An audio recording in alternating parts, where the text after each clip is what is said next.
What would it look like if Minecraft occurred during the Cold War? It would look like this.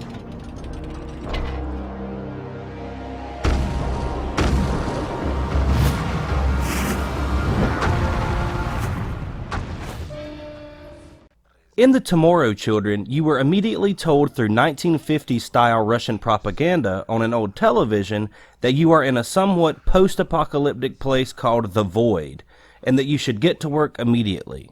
So that is what you do. This is a game primarily about gathering resources and town building. It is a prettier and more stylistic version of Minecraft with a few extra things thrown in, like the presence of a non-negotiable bus route that allows you to explore the more dangerous parts of the town you live in and help support. You are given no guidance in the early portion of the game, and during the first few minutes all you can really do is walk around, pick things up, and wait for your crazy communist leader to call you on your large 1980s style cell phone. He tells you that you should collect resources for the town and be a good worker by reviving some sort of dolls with a very odd name that I just can't remember right now. They aren't important anyway. What is important is that this game makes about as much sense as a screen door on a submarine. You are given no explanation of what you should be doing or why you are doing it, and you are thrown into a sexy Soviet Union version of Minecraft without any idea of what the hell is going on. Aside from the nonsense, let's talk about what playing the game is actually like. First, don't walk too far out of town or you will fall into the void and die. Also, avoid those freakishly large creatures that slowly trot around the outskirts of town because, for some reason, they are hell-bent on destroying you and the town one incredibly leisured step at a time. In order to stay out of danger, you should take the bus to the different resource gathering sites outside of the city. Once you wait an indeterminate amount of time at the bus stop and make the trek across the void to your destination, it is time to get to work. There are so many tools in the game that allow you to collect resources, and each area might require a particular tool for you to take advantage of that. Personally, I spent a great deal of time mining with a pickaxe and collecting the resources that my peers had already cut down or mined for themselves. I suppose I should mention the multiplayer aspect here.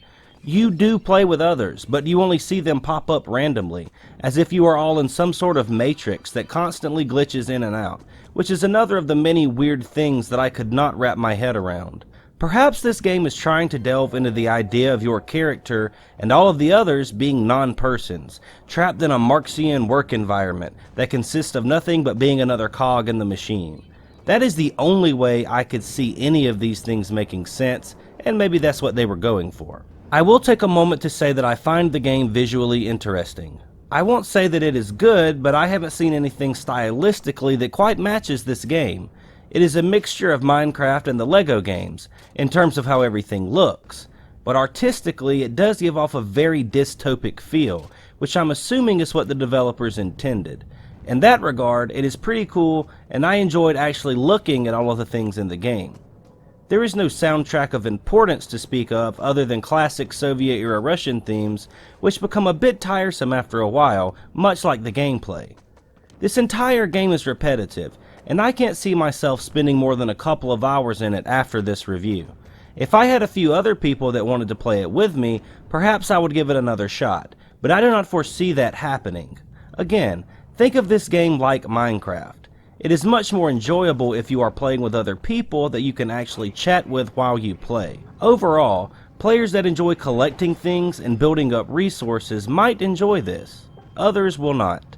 If you are interested, the game has been out on the PlayStation Store for a few weeks now, and you can pick it up free, so why not give it a chance if it does appeal to you?